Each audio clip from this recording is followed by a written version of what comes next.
प्रभु परमेश्वर सबका सब कुछ निभाते हैं। जिसके माँ बाप नहीं है उनका भी निभ जाता है। मेरे हाथों की लकीरों का तमाशा मैं क्या देखूं, मानू मैं तो मानू, बस तुमको ही मानू। अरे लाया ना मैं कोई नजराना, यह किस्सा अजीब है।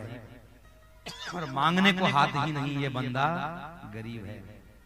अरे भाई साहब, हाथ जिसके नहीं होते उसके भी भाग्य हो जाते हैं, और जिसके माता पिता नहीं होते उनके भी दुनिया निभ जाती है। मृगी के चक्कर में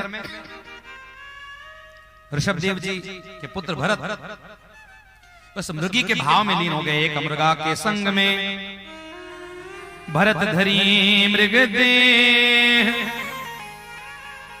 तुलसी उनकी कौन कहे, जो घर घर करत सने, जो घर घर करत सने। मृगा के चक्कर में अपने प्राणों का त्याग किया, उसको पोसते पोसते, उसके बारे में सोचते सोचते भरत जी का अगला जन्म मृग के रूप में हुआ। अंतमति सागति, मृगी के रूप में जन्म लिया, मृग के रूप में। और कालंजर नाम के पर्वत पर घास चरते चरते सोचते पिछले जन्म में कितना अच्छा था, राजा हुआ करता था। भजन चिंतन करने आया, मृग के चक्कर में मैं जो है पशु बन गया। क्योंकि पूर्व जन्म का भजन होगा तो आपको पूर्व जन्म की याद आएगी। याद आई, एकादशी का महापर्व था। नाम संकीर्तन करते करते वन में अग्नि लगी और अग्नि में अपने आप को समर्पित कर दिया। एकादशी के महापर्व में भगवान नारायण के परम धाम को चले गए और पुनः लौट करके जब आए तो अंगिरा गोत्रीय ब्राह्मणों के कुलवंश में भगवान महाराज भरत जी का प्रागट्य हुआ।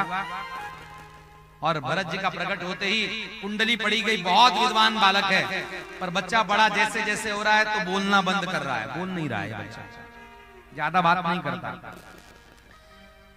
इसको पढ़ाया जाता है Johnny Johnny yes papa, eating sugar no papa, telling lies no papa, open your mouth.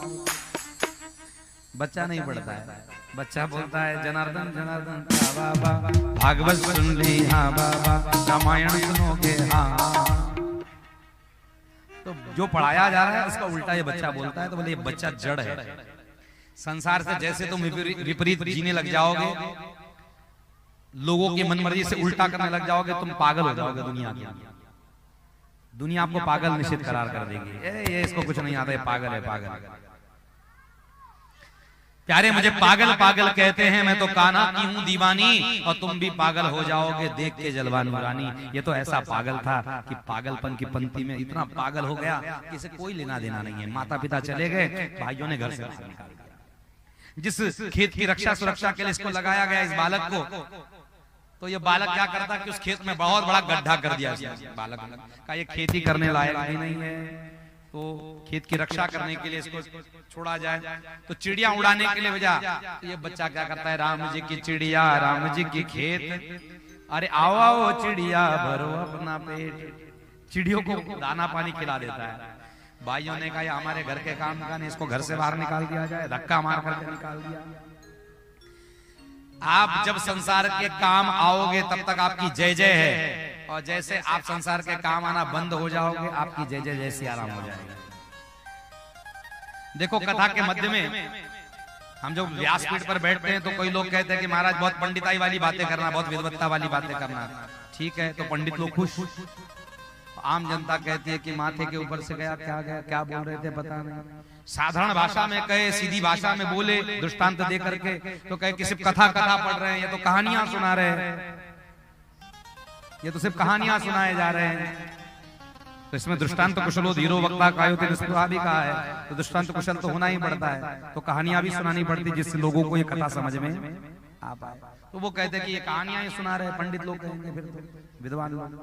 ठीक है, फिर बहू रानी आती है, महाराज जी एक बार बहुओं के फेवर में जरा बोल देना, हमारे तरफ से मिलती है कथाओं में, शहरों में ज्यादा। अब बहू के बारे में बोल दिया तो एक सास नाराज, सास कहती है कि हमारे बारे में क्यों नहीं बोला तुम। तो संसार ऐसा है कि जब तुम उनके फेवर की बात करो तो वो आपकी जय जय करेंगे, और जैसे उनके फेवर की बात करना बंद कर दो तो जय जय सी आराम कर देंगे। संसार का नित्य नियम है, ये संसार का रूल है, संसार का नित्य। देखो गन्ना देखा है आपने, गन्ना, गन्ने की गाड़ी पर बैठे हो ना रस पीने के लिए, अरे पिया है क्या नहीं पिया है, गन्ने का रस पिया है नहीं पिया, पिया है क्या, तो किस किस ने पिया, जरा हाथ पर उठाना। अच्छा, सिर्फ पिया है तो ये मुझे बताओ कि गन्ने का रस किस चीज में निकलता है? हाँ, अच्छा, मशीन में निकलता है। तो मशीन में निकलने के बाद गन्ने को क्या किया जाता है? उसका जब रस निकल जाता है तो गन्ने का जो हिस्सा होता है उसको कहां डाला जाता है? जैसे जब तक रस था तब तक गन्ने वाला प्रेम से उसको पकड़ता है, जब तक के रस निकल रहा है तब तक प्रेम से हाथ में पकड़ता है, फिर दूसरी बार फिर पकड़ता है, फिर तीसरी बार पकड़ता है। जैसे पूरा रस निचोड़ा गया, वही हालत हमारी और आपकी होने वाली। इसलिए अब भी सुधर जाओ, हरि भजन करो, चिंतन करो। और जड़ भरत जी को ये बात समझ में आ गई है, इसलिए वो ज्यादा बोलते नहीं है, वो कभी कभी नहीं बोलते।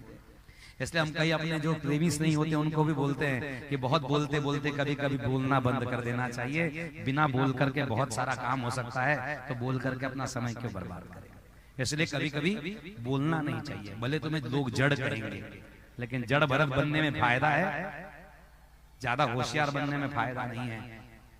एक तोता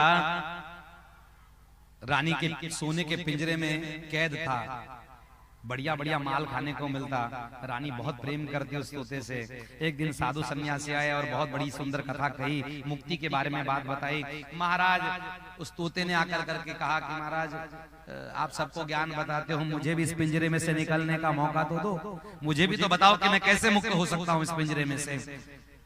साधु ने कहा, अरे तुम तो बड़े भाग्यवान हो, सोने के पिंजरे में और रानी के हाथ से बढ़िया बढ़िया पदार्थ खाते हो। कहा, महाराज आप मेरे जैसे इस जेल में आकर के देखो, फिर तुम्हें खाना कितना अच्छा जाता है नहीं जाता है पता चल जाएगा, तो मुझे कोई उपाय बताओ। साधु ने कहा, एक ही उपाय है, तुम जो बहुत मीठा मीठा बोलते हो वो बोलना बंद कर देना एक दिन, और उल्टा पढ़ कर करके प्राण निचिष्ट करने का जैसा भाव बना लेना। बोलना जिस दिन बंद कर दोगे उस दिन मुक्त हो जाओ। साधु की दी हुई बात मंत्र समझ में आ गया। तोता एक दिन जानबूझ कर करके बोलना बंद कर गया, बोलना ही बंद हो गया उसका। एक दो दिन रानी को लगा कि बहुत बीमारी हो गई है, दवाई पिला रही कर रही है, लेकिन और अगले दिन तोते ने हाथ पैर उल्टे कर करके आंख बंद कर लिया जानबूझ कर। रानी ने कहा, मेरा प्यारा तोता मारा गया, मर गया, ये हो गया वो हो गया, और पिंजरा खोल कर करके जैसे ही उसको अनंत करने के लिए निकाला, तोते को मौका मिला और तोता आराम से आकाश में उड़ गया। इसलिए आपको भी यही बात बताना चाहता हूं प्यारे,